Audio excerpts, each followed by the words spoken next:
Coming up, we look ahead to CES and what might be in store for Mass Effect 3. Plus, we head back to Edmonton to see what it takes to write a massive, yet personal story for a BioWare game. Next on BioWare Pulse.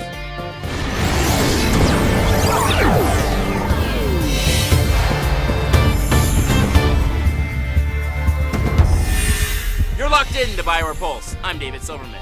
CES is taking place as we speak. What will be there in store for BioWare? Let's fire up the headlines.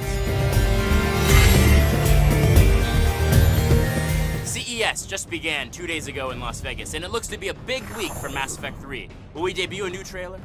Show a new level? Fresh new character? All new gameplay? Well, whether or not you can take the heat of the desert or the draw of the casinos, know one thing. There will be more info about the Kinect at the show than ever before, and its functionality will make your Mass Effect 3 experience that much more realistic. As for more details, well, you'll just have to wait until next week as we recap the show right here on BioWare Pulse. We promise, though, it'll be worth the wait. If you haven't pre-ordered Mass Effect 3 yet, get out there and reserve your copy to secure the in-game items. The powerful M55 Argus assault rifle comes with every pre-order of the game from participating retailers. And if you pre-order via Origin, you will also receive the AT-12 Raider shotgun, perfect for close-range targets and superior rapid firepower. For the full list of pre-order incentives, head on over to www.masseffect.com or follow @MassEffect on Twitter. Last week, on Pulse, we broke down the voiceover process for Mass Effect 3. This week, we sit down with lead writer Mac Walters for his take on the writing process for Mass Effect 3. It's time for Insider. My name is Mac Walters. I'm the lead writer on the Mass Effect franchise. One of the goals we set out for at the beginning of Mass Effect 3 was to treat this like it was a movie, and it was the movie. Yes, there's backstory to it. Maybe you know it, maybe you don't. We really want people who are just picking this up for the first time to just be able to jump in. And then for the players who, of course, have played Mass Effect 1 and 2, they can dig deeper. They can find out what their choices did.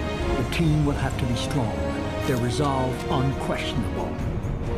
One of the first things that happens on the project is I sit down with Casey and we discuss what is the high-level story, what are the major beats that are going to happen in here, and that produces sort of a high-level story doc that isn't more than 3 or 4 pages long. Once we have that, we start filling in, well, what are all the missions? What are all the other little mini-stories that are going to be told? How do you go from A to B? What is that actual plot? And that's when I go to the writing team and I say, okay, let's start filling this out. Which characters are going to show up and which ones are going to be important? Eventually, we sort of have a backbone of the game and a critical path of what we want to do in there. Once we've done that, then writers are usually given free rein on a specific level. I had 5 or so levels in the game that were sort of my own, and each writer would have something similar. And within that, they know where it's supposed to begin, they know where it's supposed to end, they know where it should fit in that sort of backbone of the story, and they're given free rein to sort of make that level their own. And it goes through a lot of iteration. That's one of the keys, I think, that makes BioWare games great, especially the writing, is that iterative process. We actually go in and we're not afraid to change it. We'll change it until we feel like that all makes sense. We love that great story and it fits in with everything else we're doing.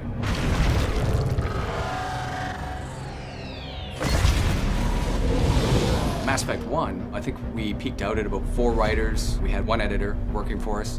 And Mass Effect 2, we went up to about 6 writers and we had 2 editors. And now, Mass Effect 3, the game's bigger, the team's bigger. We're up to 8 writers. We've got 2 editors, and I think we've actually just borrowed a 3rd. It just keeps getting bigger and bigger.